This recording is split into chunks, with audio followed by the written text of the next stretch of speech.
Welcome everybody to another episode of Amplify Your Business. Today we are in the park and it is beautiful, is it not? Stunning. It's amazing. And here beside me is Moirae Choquette. You nailed it, Moirae Choquette. Hey, I did it. She is the founder, CEO, everything to do with tomato wheels. Now, tomato wheels used to be some of this stuff. It's not anymore. It's what is in this magical bag here. Okay, so we're going to get into that in a second, but first off, I want to understand from you the experience you've had as an entrepreneur to date. What would you say would be 3 key things that every entrepreneur needs to know as an entrepreneur, whether they're starting their journey, the middle of their journey? What do you think every entrepreneur needs to know? I love this. We're kicking off with a bang, Lance. Okay, 3 things. Whew, I mean, it's been certainly a journey, and I think pulling from my own experience, the first thing would be going with your gut. Yeah. The project of Tomato Wheels the entire time has been intuitively led. And, you know, some people are like, look at this journey and they're like, how do those things even connect? And I'm just like, I literally went with my gut. Yeah. So I think that's one of the things, if you are an entrepreneur and you can really connect to that, because there's so much noise that comes in. And so many people have opinions of what's wrong, what's right, from everything from finance to how you run your social media campaigns, right? Yep. You got to check in with yourself and go with your gut. Yeah. So that would be the first thing. Okay. Number 2. Number 2, humility. Okay. You're never going to know it all. Yeah. And letting that ego go and asking for help is huge, because you're never going to do it alone. You're not going to be able to. And I think just saying, you know, being okay with being like, I don't know how this works, or I don't know how to do this, and being open to that. I absolutely love that one, because this is one of the things that everybody seems to be really nervous about, because you feel like you have to know it all, because you are the entrepreneur, you're the boss, you're the one that has this great, brilliant idea, whatever that might be. And so there's almost like you put all this extra pressure on yourself, and it's amazing how much help people are willing to give. Oh, yeah. If you just ask for it. Yeah, it's really fascinating. Okay. Entrepreneurs ask. Yeah, that's right. That was a hashtag, by the way, if you didn't get that. And the third thing I would say, be open. Okay. In my experience, you never know where that help is going to come from. And sometimes it comes from the least likely places that you think it's going to. Yeah. So being open to learning and just going through your experience in your day, really open to how that's going to show up in your world, is really important. And that's going to take you to the next step. Yeah, really good. Okay, fantastic. Yeah, love it. Okay, so we're going to circle back to some more questions about entrepreneurship and your journey, but you have this bag full of goodness that we really want to talk about. So what's in the bag? Okay, so in this bag is a Lambrusco. Okay, And Lambrusco. Lambrusco. What is that? Tomato Wheels Lambrusco. So this is a sparkling red wine. Okay. So Look at this.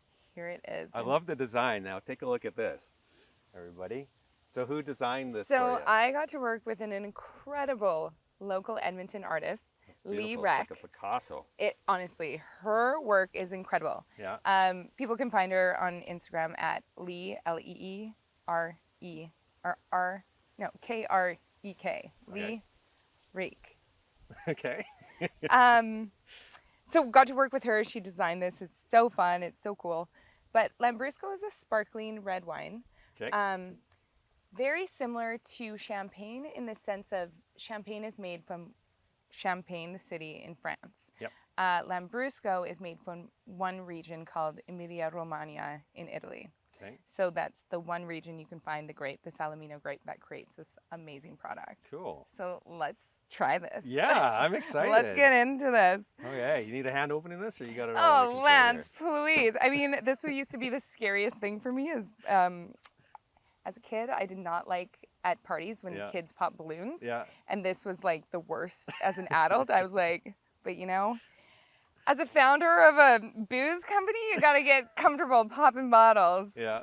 So now while you're opening that, one of the things that is really interesting is the journey that you've been on with your business, because this is the final incarnation of really tomato wheels. We hope. We hope, yeah. has been a few different things actually over the last little while from when you first started it.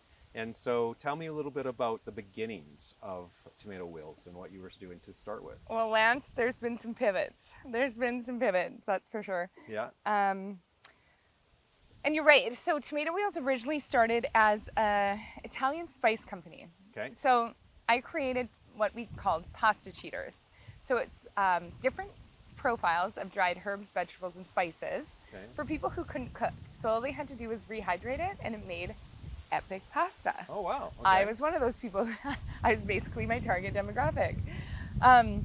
So through launching that, I was granted a scholarship to go to Italy and cook with the David Chang and get the stamp of approval on those pasta cheaters. Wow. And yeah, it was like, what an experience. I think when I read the email that I was accepted to the program, I woke up everybody in my building. Like this shriek was like, even I was like, whoa, that was intense.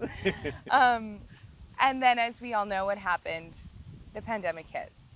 So that experience was ultimately canceled, and the suppliers we were working with in Italy just went dark. Yeah. And I had no idea what to do. So dark in the sense where they weren't able to supply, and so they weren't answering the supply requests, or like... Just we didn't hear from them. Oh, wow. So okay. yeah, that was just like, okay, everything's imploding everywhere. So Yeah. I just hit a hard pause. Yeah. And I was like, I don't really know what to do, so we'll wait it out. So then I was doing a lot of market research and, okay, how can I pivot this? What should this be? And it intuitively, again, the gut check-in, I was like, should I just move on? That was a quick, fun moment. Yeah. But something was like, no, keep going, keep going. So after reading a ton of Amazon reviews, and I wanted this brand to still be something about the kitchen. Yeah. I didn't want an ad and just another product to market that, was just adding noise. So reading a ton of Amazon reviews, I found these two products. So Yeah. wooden spoons. Yes. Everybody complains that they crack or absorb flavors. Yeah. So I was like, how do I do this better? Okay. How do I make something functional and well designed? Acacia wood. So it's one of the hardest woods you can find, made of patio furniture. Or patio furniture is made out of it. And it doesn't crack or absorb flavors, but it's really light. So that risotto, all night long, you can stir. Yeah. No problem. Yeah. So designed a risotto spoon, and then a slanted spoon. And this has been, like, the feedback on this has been amazing, just how it curves in the pan. Everybody goes crazy. And I didn't know it would be that, but here we go. Here we are. So spices, and you decided then to pivot into kitchen utensils. Kitchen utensils. And then kitchen towels. Everybody, a million Amazon reviews that kitchen towels don't absorb. Yeah. So tested a ton of different textiles and found the textile that actually absorbs. Okay. So launched some pretty luxury feeling kitchen towels. Yeah, that's really cool. Okay, so obviously keeping with that whole kitchen theme then. So I got to learn supply chain, sourcing, building relationships. That was the hardest part, supply chain into other countries where you don't have relationships. You're building it over Zoom, you're building it over email. In the middle of a pandemic too, where what's the theme of the pandemic? Supply chain, right? Exactly. Challenges, yeah. So that, when it got to market, I was just so excited about that. Yeah. So enough of this talk about, entrepreneurship. Let's get to the drinking. Let's get to it. Okay, so it's aired out. Is that what you got to do with this, or no? No, it's you pour and drink. It's all about those bubbles. Okay, so to entrepreneurship. To entrepreneurship.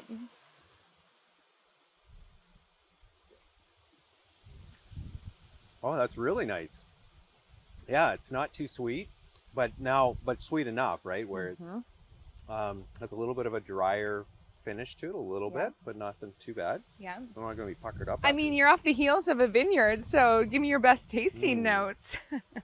Yeah, I'm so bad at that. Yeah, so we were just talking off camera that my family has a little winery down in the Okanagan, and so you would think I might know something about this stuff, but I know how to drink it.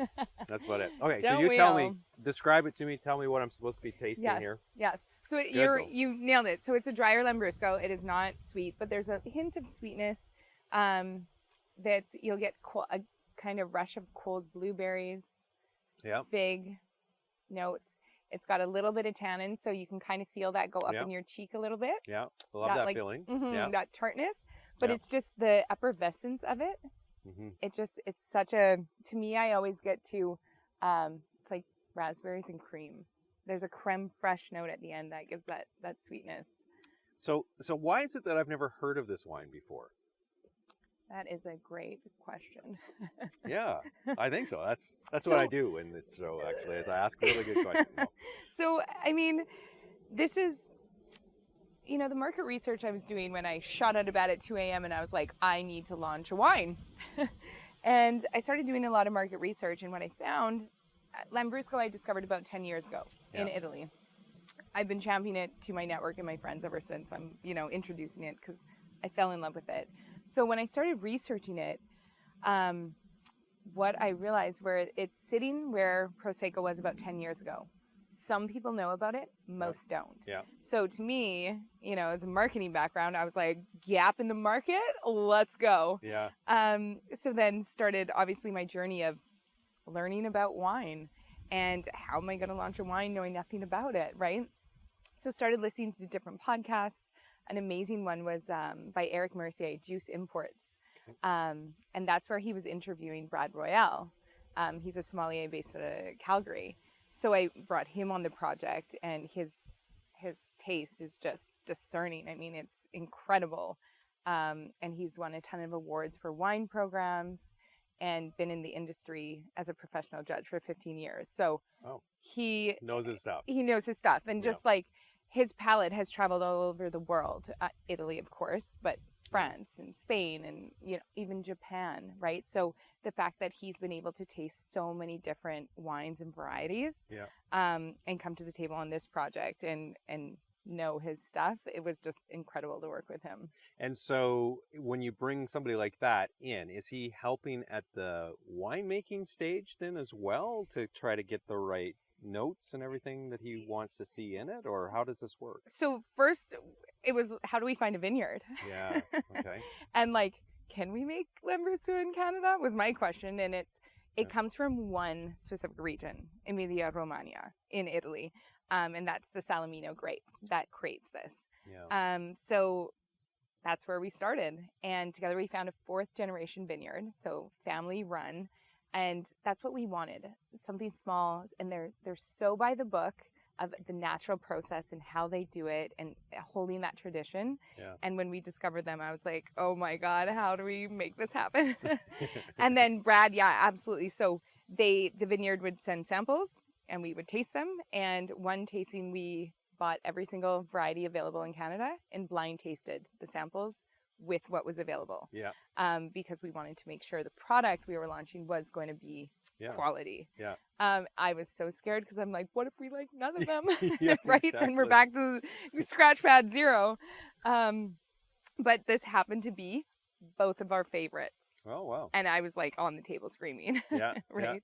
Yeah. So, yeah. Awesome. Okay. So you then line up the winery. You've got an expert, with an expert palate Yes. on the team. Yes. And you decide, okay, I'm going to start selling this now then. Yeah. So they're bottling and labeling and everything over there. Yeah. You're importing it. Yeah. You have to become an agent, I'd imagine, Yep. in order to import. I What's the became an process agent. here? Holy smokers. You want to talk paperwork? Yeah, yeah. I feel like that was the most Alberta thing I've ever said. Holy smokers. It took 6 months of just back and forth paperwork, understanding, Yeah. I get why, this isn't easy and why not a lot of people do it. But ultimately, once you have that, then you can import your product. So I'm starting in Alberta for a couple of reasons. One, we have the most relaxed liquor bylaws. Okay. 2, it's where my network is, right? I've Yeah. spent, 15 plus years in Alberta. Yeah. So I just find this is one of the most supportive cities as well, especially for entrepreneurs and consumers wanting to buy local products. Completely. Yeah. I agree. Sorry, my eyes watering from the sun. No worries at all. So then you get your license, Mhm. and that's just the beginning of probably a lot of the work, right? Yeah. So now you're trying to actually get it into the Liquor Control Board. Yeah. right? Yeah. So you just get a listing automatically, or how does that work? Yeah, so you apply once you're an agent and you have a product, you apply and you get your listing, and then the work starts of the sales. Yeah. Right? So as a company of one, I wear many hats right now, right? So sales is one of them. So I get to run around and pour samples and get people's feedback, right? And understand if this is a product they want to shop to their consumers, and understanding who their consumers are. So it's going to be an interesting journey, because although Tomato Wheels sells to businesses, it's also that educating the consumer about what even a Lambrusco is. Yeah, exactly. Because I would imagine, just like what you said about the, the predecessor there that was just really hit the market 10 years ago, Prosecco. Everybody was having these. Every party that I went to, everybody was drinking Prosecco, and so that's what people are going to naturally be thinking of when they see another sparkling, but not in a red, right? So this is really unique in that sense. So very. When you're doing like all the consumer education, what's the plan then? How are you going to really tackle Well, that? Lance, that's where I call you on the phone. We have a combo. But I think what it really comes down to is the number one thing is going to be restaurants. Yeah. Because that's where consumers discover a lot of new products, right? And then digital marketing. We know the digital space is huge. One of the things I'm learning right now is TikTok. Yeah, there we go.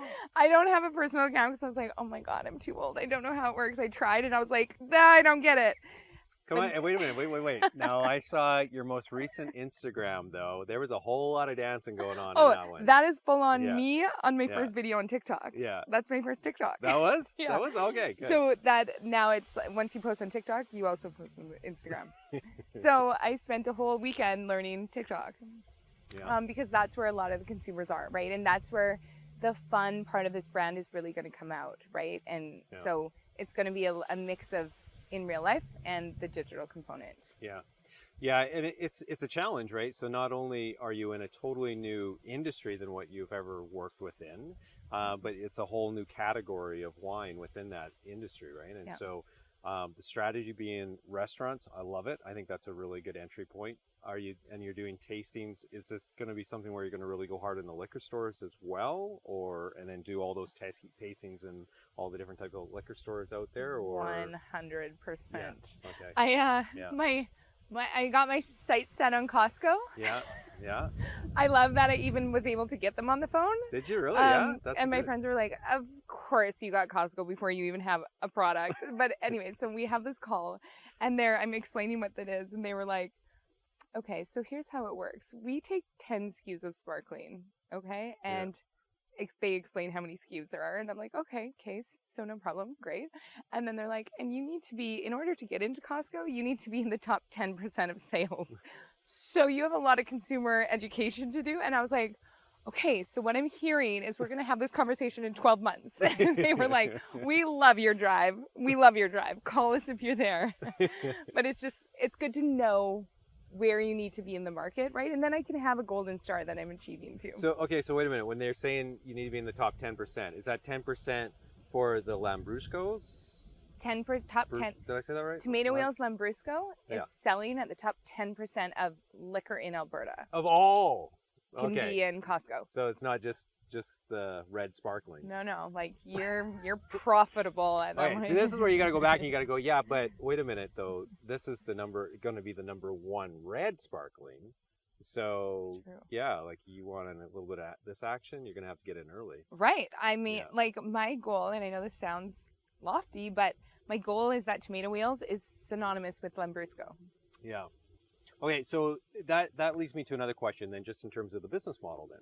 So you have one SKU right now, and you're saying that you want to be known for this particular SKU. Are you thinking there will be multiple SKUs? What's going to happen here? Because I'd imagine one SKU could be somewhat limiting, right? Yes, I do. Okay. There is. There is. All right, so there's going to be others. So I want to launch it's a very, very bold Lambrusco, and it's not going to be for everybody, right? It's when I tried it, it is almost unpalatable. Oh. So it's for the sommelier, it's for the like hardcore wine connoisseur. Yeah.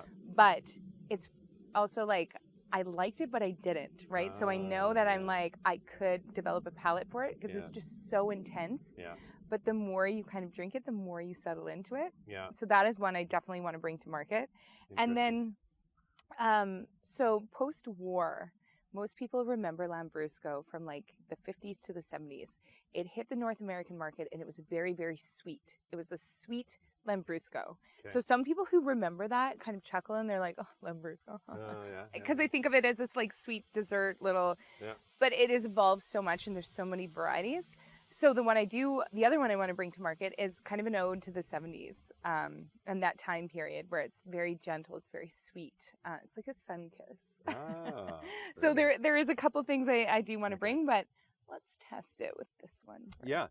Yeah. So, okay. So in terms of your biggest challenge that you see for the growth over the next 12 months, what do you think that's going to be? Is that going to be consumer education, or is that going to be more getting the distribution nailed down, like into, like obviously not through the liquor control board, but actually getting the restaurants and the liquor stores signed up? When I look at the next 12 months and just look at how the product has been received so far, my biggest challenge is going to be freight and getting enough product to market.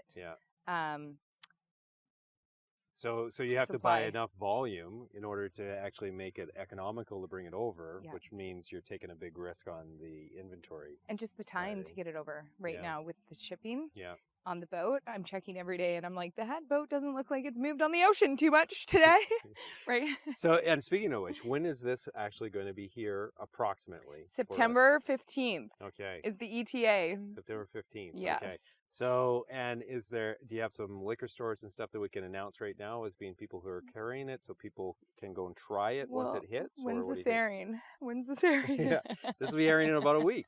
Okay, so I can say, I met with Divine Wines and they're super excited to carry the product, and the Fairmont is going to be carrying the product. So what I know so far. Awesome. So those are two that are. So that's where you can check it out. Now, I want to just circle back to some of the journey aspect of it. And so we were talking about the pivoting earlier on. So it was the spices, and then it was into some of the kitchen goods, right? And now it's into the wine.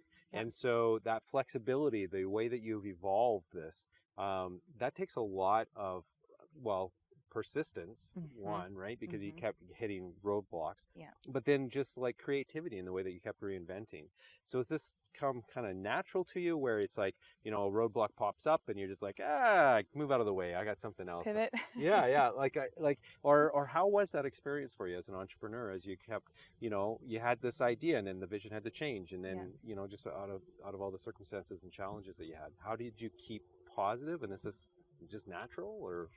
Well, I'll tell you a story. So when I was a kid, I remember my most loathed question was when adults were like, what do you want to be when you grow up?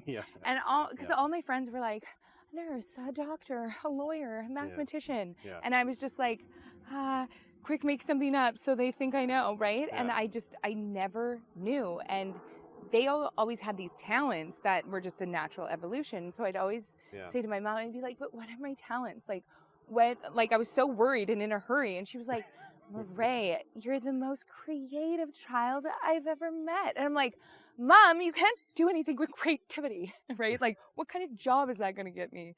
And it was so funny. So looking back now, what I would tell myself is like, chill out, kid, relax. Entrepreneurship isn't in your language yet, but creativity is absolutely going to be the through line for you there, right? And I didn't realize, obviously as a kid, that could evolve into and lead me to my career. So I think I've always let go of control when it's come to this brand and creating this. And, there's so many times where if, I was trying to force something where my ego would have taken control and I would have tried to be like, oh God, but I was like, who's really watching? Who really cares? There's 1,000 other people on social media trying to do things like, I'm out in the ring trying something. If someone's got an opinion and they're not in that ring with me, get out of here.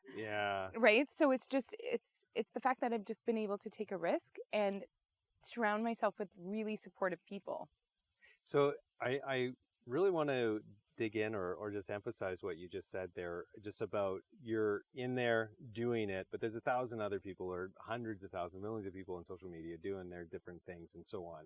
And so you put yourself out there. And this is one of the things I think that a lot of people are really scared about doing, because it's like, oh, what if I fail? What if somebody sees me going down the road of one thing and then I pivoted to this other thing? Well, I can't, because I'm committed to this now, right? And I really love what you said there, just in terms of like, who cares? Nobody's going to really notice anyway. And so that's a really powerful statement and a really powerful belief, I think, as well, because I think that holds back a lot of us. And again, very tied to the ego, like you said, very, very much tied to the ego. So I really love that statement that you made there. So now, if you were to be able to pen yourself a letter, okay, so to the lady who was doing, the spices and then it was pivoting and stuff, or maybe even a younger self of yours, what would that letter say? What would you say to yourself if you could send that back in time? Oh man, I think it would just be that of embrace your creativity, and relax. Relax. Right? Your talents will shine in time. And to my 6-year-old, 10-year-old, 12-year-old self, you don't need to know what you're going to do in 30 years from now, because chances are it's going to change a million times. I went through geology at one point. Wrong career for me, but at the time, that's the direction I thought I was going to go, right? So if someone was holding me to, hey, I thought you were a hydrogeologist, right? I'd be like, well, things happen, changes happen, growth. So I think just what I would tell myself is relax. Life is going to lead you down the road it's supposed to. Enjoy the journey. So here's a question for you. Lay it on me. If we had $1 million, right? $1 million that you could spend on your business at this point of your business's trajectory, what would you do differently than what you kind of have planned right now? Oh my gosh, what would I do different? I don't think anything. I would just hit the market a lot harder and a lot faster with the marketing abilities, right? Because that's what it comes down to now, is cutting through that noise. And a lot of that is comes down to the digital space and getting that screen time in front of people, where we all spend our time. That's right. Yeah, so there you heard it here first. If you have $1 million that you got to spend it on marketing. Right? And I only say that because my entire career is marketing. So, I mean, I don't know, I'd probably talk to some SEO guys and stuff like that. For sure. We could definitely help you out with spending $1 million. Yeah, that wouldn't be a problem at all. Okay, so I'm also curious about the lifestyle of an entrepreneur. What do you consider to be the biggest challenges from a personal standpoint, and also the biggest rewards of being an entrepreneur? That's interesting. I mean, I'm still learning. I'm still in both worlds. Technically, I've left my very corporate career, which was super cool, and part of the whole pandemic created that shift. But I'm still, this is not full-time yet. Hopefully, eventually it is. But I'm still kind of in both of those worlds. But I think from the last 3 years of going through launching this brand, I've done a really great job at seeking out other entrepreneurs and being in those groups, right? So we're learning from each other, because, so often you hear, oh, it's so lonely, but you got to put yourself out there. You got to find your community and your group that are doing something similar.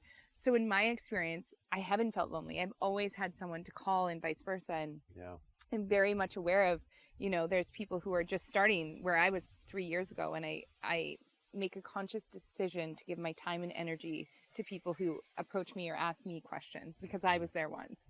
And like, how do I do this, right? And if we can all help each other, we're always elevating each other, which is an incredible feeling, to help someone else and then see them succeed. I to me, it's actually the most selfish thing that one can ever do, is to help somebody else, because you get that incredible feeling, right? It's a two-way street. Yeah, it completely is. I love that. Yeah. Well, this has been just such a delightful experience. I absolutely love the drinks. This is going to be probably, one of my new favorites. So I can't wait. Stop! No, I'm serious. I can't wait for this to hit the market, because, this is really, really good. So for those of you who have never, ever tried a Lambrusco, this is something that you definitely need to try. For those people who are actually on the, like the whites a little bit more, the sparkling whites and so on, I think this is still going to be really quite pleasing for you. So definitely give it a shot, even though it's a red. And for those red lovers out there, I mean, this is just a delightful drink for a beautiful sunny day, like patio season and so on. You couldn't go wrong Oh, with it this. is. And like one of the things I say about this isn't 8 days a week kind of wine. Yeah, 8 days. And it's quintessential food wine in Italy, right? Yeah. So whether it's brunch or a nightcap, Yeah. they're drinking it throughout. So it kind of goes with everything, which is pretty great for launching a product this way. Yeah. So, and it's really interesting that you said that the 8 days a week thing, because so my ex-wife is Italian, and her family always made lots and lots of red wine. Yeah. But her family oftentimes, because I think they would just be hammered if they drank it like completely, the uncut. Yes. Always. They would always, like in the afternoons and through the midday and stuff, they would pour a little bit of ginger ale or something like that into it, right? Or a sparkling, like a soda water or something like that, just to give a little bit of sparkle to it. And so they were recreating or kind of mocking up something like this, but obviously not like this, because it's all that extra sugar and shit. But I get it. When I was about 5 years ago, we were camping and only had red wine. Yeah. How do you drink red wine during the day when you're camping and it's sunny? Yeah. So I started bootlegging my own homemade camping Lambrusco, literally club soda and red wine, and everybody was on the homemade Lambrusco train. Right. So I was making it before I was making it. Yeah. So it totally is something that it really does make it an easy drinking wine for at any point of the day, really. Yeah. Fantastic. Okay, well, we're going to enjoy the rest of this bottle, but if you enjoyed this episode, check out our archives over at amplifyyourbusiness.ca. And if you also really enjoy listening to it on the podcast, you can find us anywhere that, all your favorite podcasting platforms. Just search Amplify Your Business, and you're going to find all of our archives there, as well as the future episodes. And if you happen to be an entrepreneur with an interesting story, then I definitely welcome you to go over to our website, amplifyyourbusiness.ca, and you're going to find an application form there to be a future guest of the show. So thank you so much. I really appreciate you taking the time to come down to the park. And, I love drinking on this show. I really, truly do. And so this is like the match made in heaven. Best of all the worlds. We got the sunshine and everything else. It's just so wonderful. Amazing. So thank you very much. Thank you. Oh, and I should actually, before we go, how do they find Tomato Wheels? I forgot to do that. Okay. At Tomato Wheels on TikTok. Yep. No, just kidding. At Tomato Wheels on Instagram. Okay. At Moirae of Sun. Okay. Get it? Moirae of Sun. Yeah, I love it. Yeah. On TikTok. And then at Tomato Wheels on Facebook and LinkedIn. Okay. And a website? Do you have a website? Yes, tomatowheels.com. So on the website, you'll be able to find which retailers are going to be carrying our products at tomatowheels.com. Okay, awesome. You heard it here. Check it out. September 15th. Go out, buy lots of this stuff so we can get more containers coming over and really have a good party this fall. Okay. You're the best. Okay, awesome. Thanks, everybody. Have a prosperous day. And that's a wrap. You're so good. You're natural. No, I had lots of fumbles.